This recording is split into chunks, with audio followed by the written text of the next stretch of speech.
Salam əziz müdavimlər, xoş gördük sizi. Mən sizə bugün 14 və 18 iyul tarixində MİQ imtahanında kurikulumdan mətnlərin düşmə ehtimalına bağlı danışacağam və qeyd edeyim ki, burada düşən mətnlər bütün fənlərə aid olan situasiya suallarının mətnidir və burada bir dənə gördüyünüz o birinci var ha, onunla bağlı ən azı 5 dənə sual çıxa bilər. Və yaxud da ki, ikinci ilə bağlı da ən azı nə qədər sual çıxa bilər. Ona görə də siz bu mətnlərin məzmununu yadda saxlayın və bunlara uyğun öz beyninizdə müəyyən bir suallar hazırlayın. Mən sizə bəli, yaxşı olar ki, bu da indi bunlara aid sualların variantlarını da vereyim, amma onsuz da bizim sınavlarımız, yəni hələ ki özümə mən cavab deyəm.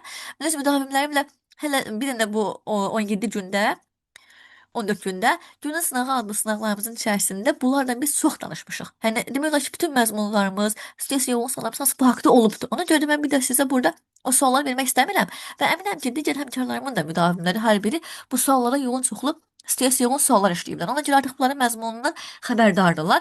Yox, əgər kiminsə xəbəri yoxdursa, mənə yazsın, mən ona bununla bağlı müəyyən bir ipuzları verərəm, eybi yoxdur. Amma burada artıq bunların hər birinə aid düşə biləcək 5 dənə sualın bu nəsin demək? Biraz vaxt itkisidir. Ona görə də mən sizə ancaq buradakı mətnlərin izahını, yəni sözlə izah eləmək istəyirəm ki, mən nəyi demək istəyirəm? Birinci sualımız deyir ki, şagird geyiminə görə ələ salınır. Sosial bullyingə məruz qalıb. Baxın, burada bizdə iki cür ola bilər. Ya şagirdin geyimi çox köhnə ola bilər və uşaq ona görə bullyingə məruz qala bilər. Yaxud da ki, şagird biraz açıq geyinə bilər, hansı ki, Avropa stilində, ona görə buna məruz qala bilər. Müəllimində hansı addım atsın, həm o şagirdə qarşı, həm də onun ələ salanlara qarşı. İkinci sualımız əcnəbi şagird sinifə uyğunlaşa bilmir, adaptasiya oluna bilmir. Bu şagirdlə də bağlı nə qədər sual, ən azı bir 5 dənə buna aid sual salına bilər fərqli-fərqli, amma məzmunu eyni olacaqdır. Növbəti sualımızda deyir ki, şagird dərsi mətnimizdə deyir ki, şagird dərsi anlamamasına baxmayaraq, müəllim öz planını pozmur. Yəni uşaqlar dərsə başa düşməyiblər, dərsi öyrənməyiblər, dərs onları dərk olunmayıb uşaqlarda. Amma müəllim buna məhəl qoymur, gedir yeni dərs keçirir uşaqlara. Ki, mən planımı poza bilmərəm. Bununla bağlı da mütləq dərəcədə bir sualımız var. Növbəti sualımız isə bizim qrup işinə bağlı olan suallarımızdır. Hansı ki, ən azı indi şərhlərdə burada bildirəcəm. Elə bəs fikirlərinizi deyərsiniz. Mən əminəm ki, mütləq dərəcədə buna aid bir sualınız olacaq. Belə əlimdən qoymuş kimi mən sizə bunu bildirirəm. Qrup işində şagirdlər liderin fikirlərini qəbul etmirlər. Və yaxud da iki şagird lider olmaq istəyir. Və yaxud da ki, lider şagirdlərin fikirlərini qəbul etmir. Və yaxud da düşə bilər ki, bir lider uşağın birinin, yaxud da uşaqlar qrup işində bir uşaq var, uşağın birinin fikirlərinə məhəl qoymur.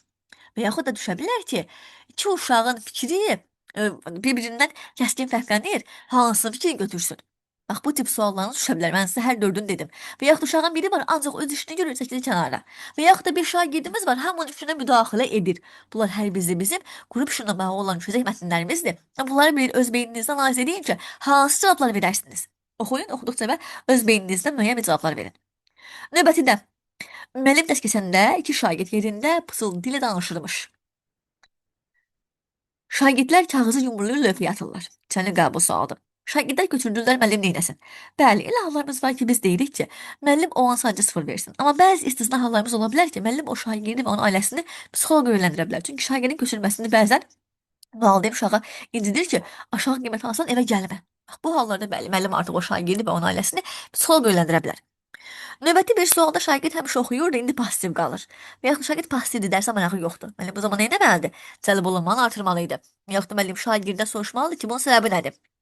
Bir şagirdin digərinə qarşı bullying eləməsi, bizə burada bullyingin müəyyənləşdirilməsi, bullyingin qarşısını alması lazım ola bilər. Bullyingi necə müəyyənləşdirirdik? Esse yazırdıq, anonim sorğu edirdik, valideynlər əməkdaşlıq edirdik, digər müəllimlərlə, məktəb kollektivi ilə, psixoloqla əməkdaşlıq edirdik. Uşaqlar gəlib özünə bu müəllimə deyirdilər.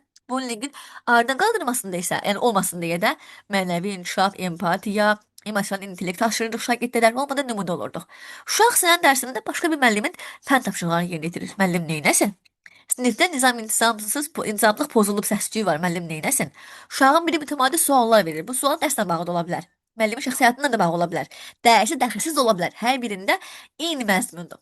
Sonra şagirdlər səs-küyü salır sinifdə.